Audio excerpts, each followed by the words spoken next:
fun time to be a part of it.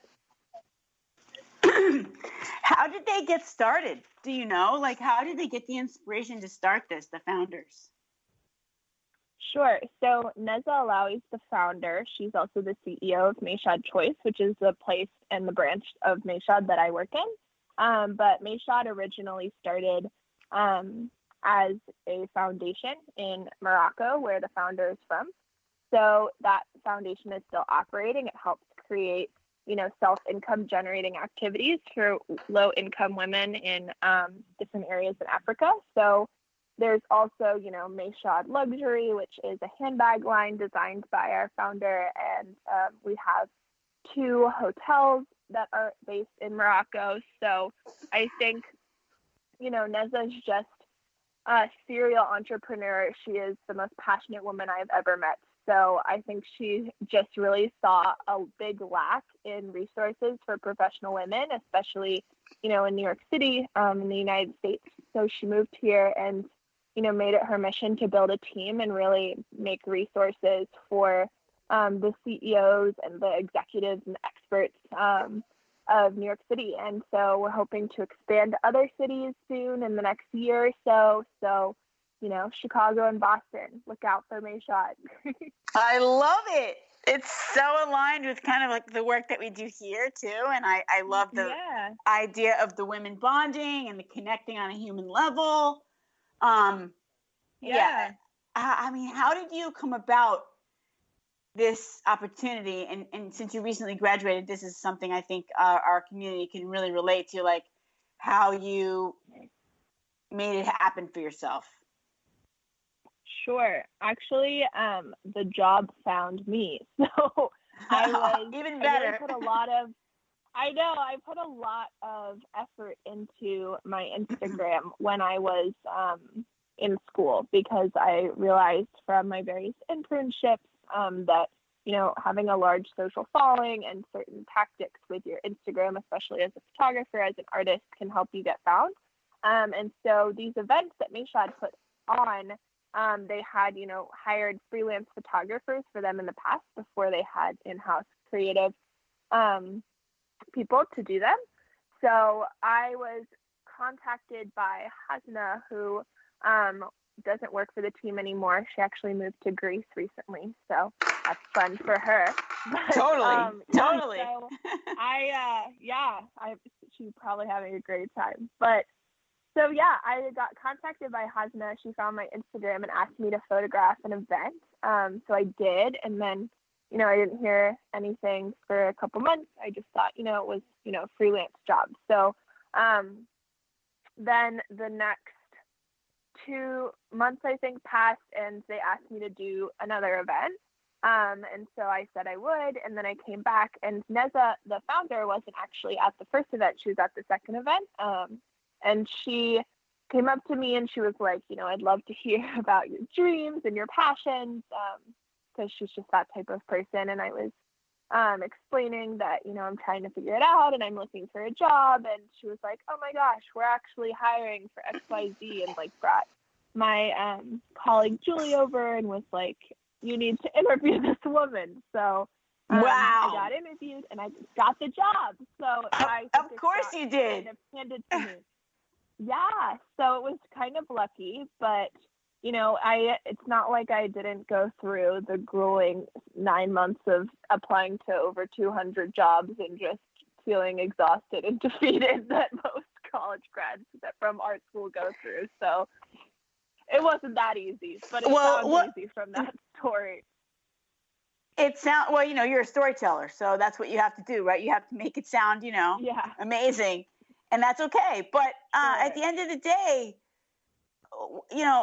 when you're saying these people that have these challenging experiences, what do you think's missing, from that experience of being in college and looking for the job? Like, how do you think us, like people, communities like ours, Supergirls, how can we best help, you women as you graduate from your perspective?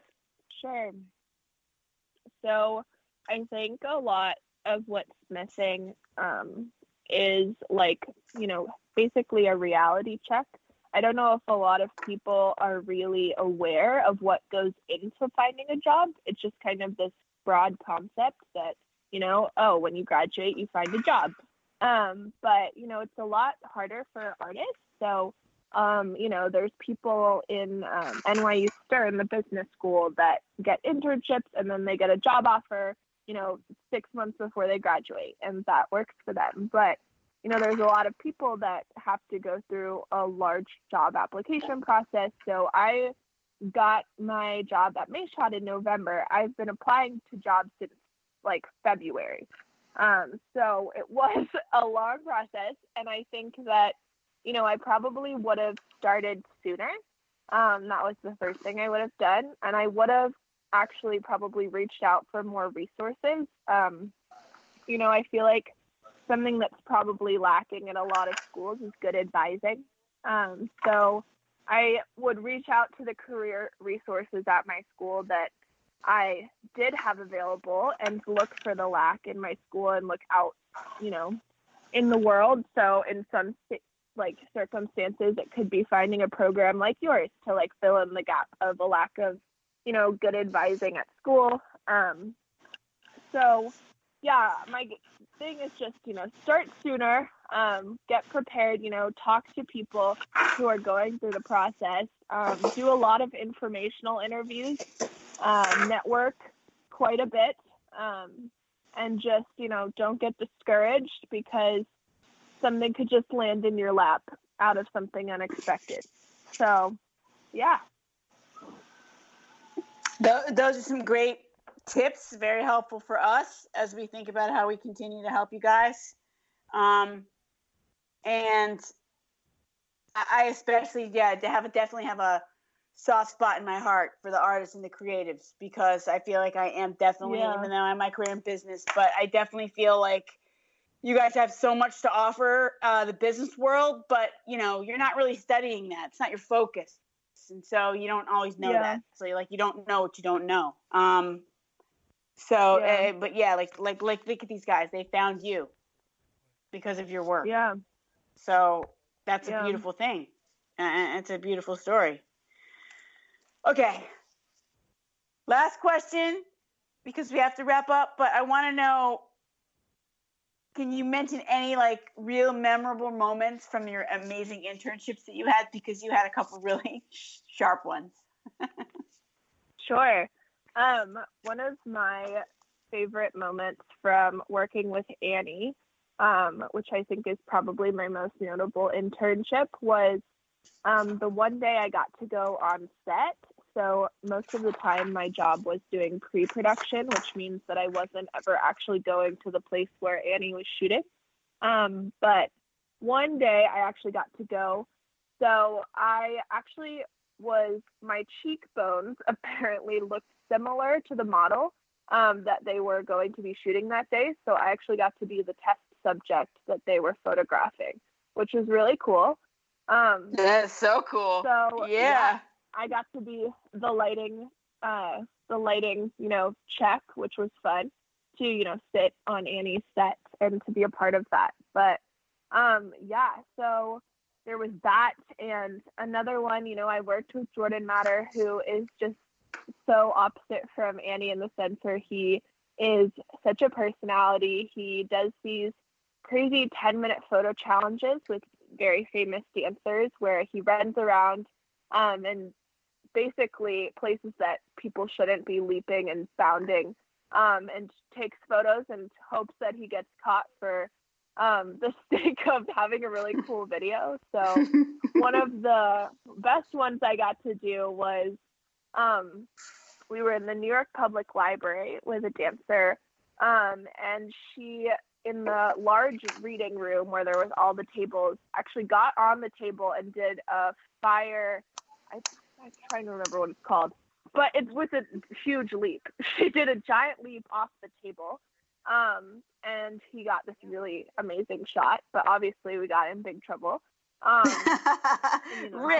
We just ran away because it was on the 10-minute timer, and then at the end she actually jumped in the fountain and did this really cool pose outside of the library. So yeah, it's always, almost every experience I've had with Jordan is memorable just because he takes huge risks and just does things that, you would never, feel comfortable or confident or be bold enough to do. So he was really fun to work with in that sense.